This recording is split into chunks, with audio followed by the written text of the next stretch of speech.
Al-Quran kisah perjalanan umat yang paling panjang diceritakan ya tentu saja adalah Bani Israel. Karena dalam perjalanan Bani Israel ini itu syarat dengan arahan-arahan, dengan petunjuk, nasihat-nasihat yang bukan saja cerita tentang mereka, nah, tapi juga tentang bagaimana diri kita, bagaimana umat ini. Dalam perjalanan Bani Israel itu terdapat dua nabi yang dalam sejarahnya itu bisa mempersatukan Bani Israel secara utuh dan mencapai kejayaannya.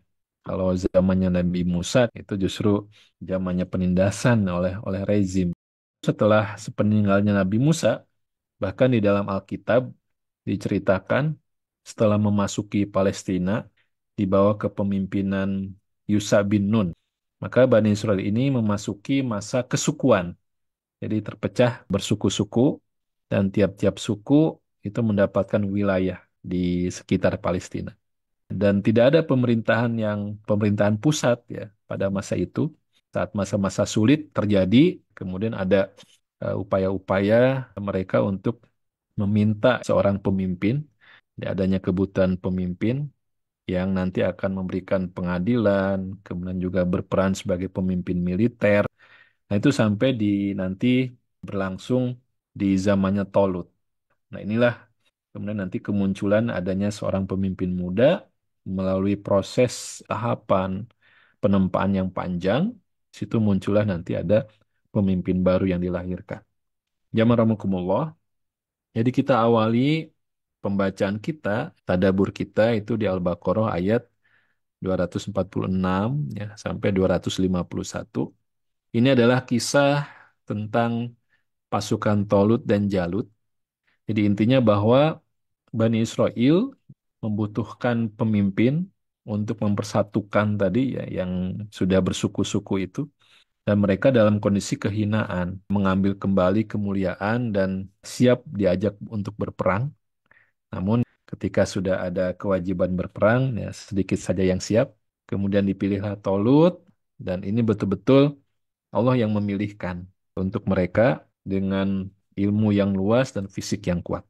Kemudian di situ ada bukti yang disebutkan tentang datangnya kembali tabut yang berisi di situnya ada sakinah ya, ada ketenangan.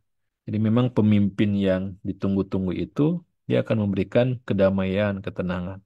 Kemudian di ayat 249-nya ya di situ ada ujian ya. Jadi dari awal tuh sebetulnya itu sudah berbagai macam proses ujian ya, penempaan, seleksi gitu secara alami tentang kelahiran, kemunculan seorang pemimpin. Diawali dari kesiapan untuk diajak berjihad, berkorban, memikirkan kondisi umatnya, kemudian juga siap untuk dipimpin. Ketika Tolut menjadi pemimpin, ya, dia tetap berada di situ, siap diajak untuk berjuang ke medan perang. Kemudian Tolut mengatakan, "Falamma fasala Tolutu bil junudi." Jadi ketika Tolut mengajak tentaranya ini keluar, maka dia berkata, "Innallaha mubtalikum binahar." Ya, sesungguhnya Allah akan menguji kalian dengan nahar, dengan sungai. Faman syariba minhu falaysa minni. Barang siapa yang meminum, maka ya itu gagal, tidak akan mampu untuk ikut melanjutkan perjalanan. Wa man lam yat'anhu fa innahu minni illa man iktarafa ghurfatan biyadi. Kecuali yang meminum sedikit dengan tangannya, gitu, dia akan bisa bertahan. Fasaribu minhu illa qalila minhum. Ternyata kebanyakan minum, setelah perjalanan yang capek itu minum, kemudian yang tersisa hanya sedikit. Dan Daud di situ masih termasuk yang lulus. Nah, maka setelah ujian sungai itu tersisa sedikit, falamma jawazahu huwa walladzina amanu ma'ahu qalu la taqata lana al-yauma bijalut wa junudi.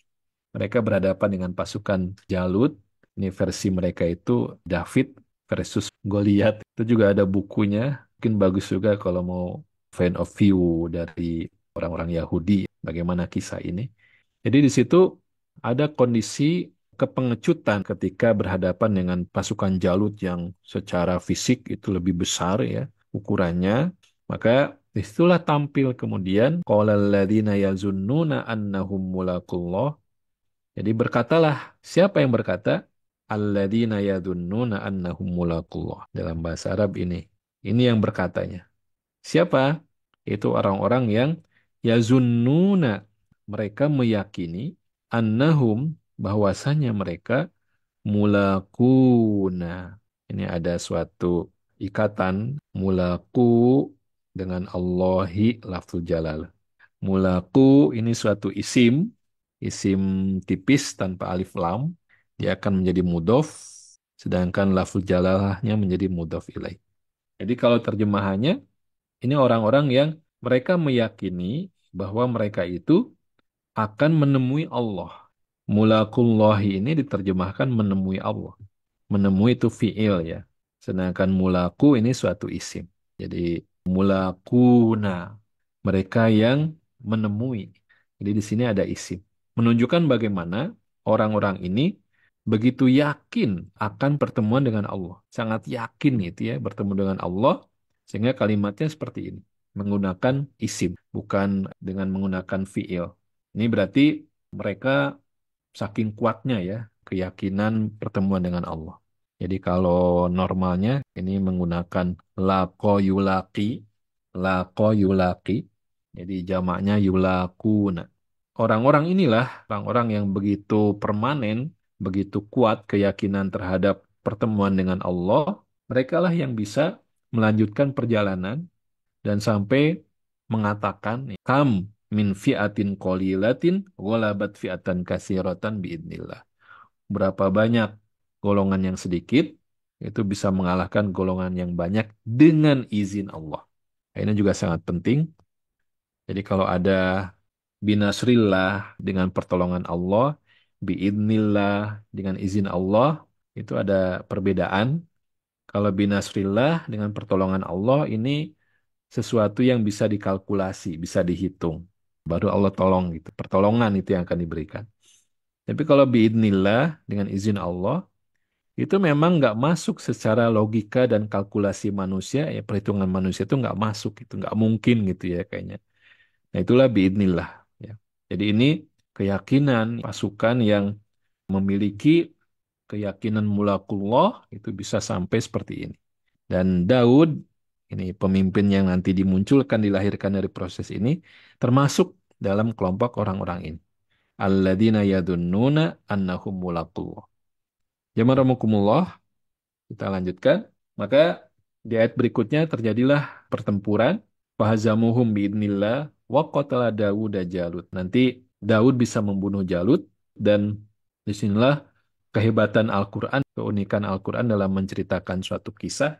Memang banyak yang disembunyikan. Bukan Allah nggak tahu. Allah Maha tahu. Tapi memang Allah ingin mengekstrak, menghasilkan adegan-adegan di mana itu akan memberikan pelajaran yang sampai nanti hari kiamat berlaku. Sedangkan hal-hal yang mungkin tidak menambah manfaat, itu sengaja memang tidak disebutkan. Termasuk tafsiran ya, beberapa tafsiran atau juga kisah Israiliyat, bagaimana Daud ini membunuh Jalut itu dengan ketapel karena Jalut itu dengan memakai pakaian perangnya sehingga menyisakan hanya daerah-daerah tertentu yang tidak tertutup. Nah, Daud kemudian membidik dengan sangat jitu, sangat akurat mana titik lemah dari Jalut itu. Dan akhirnya waqatala Daudu Jalut. Daud bisa berhasil ya membunuh Jalut. Nah, ternyata kemampuan perang dari Daud ini memang kita tidak mendapatkan ya ceritanya dalam Al-Quran. Kemampuan berperang Nabi Daud alaihissalam ini. Namun dari bagaimana cerita-cerita atau juga tafsir yang disampaikan, ya berarti ini Daud ini punya kemampuan menembak atau melemparkan sesuatu dengan sangat jitu, ya mirip dengan seorang sniper lah.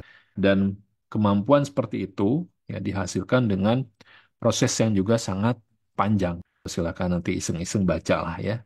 Bagaimana proses latihan-latihan yang dilakukan untuk menghasilkan para sniper ya. Penembak runduk, penembak jitu itu. Mereka memang dilatih untuk memiliki fokus yang tinggi, daya ingat yang tinggi gitu. Jadi misalnya ada beberapa barang dibiarkan berserakan, disuruh mengingat dalam hitungan berapa menit. Sesudah itu mereka beraktivitas, nanti malam harinya disuruh untuk mengingat posisinya bagaimana, gitu. Pokoknya ini untuk melatih ya, melatih hal itu.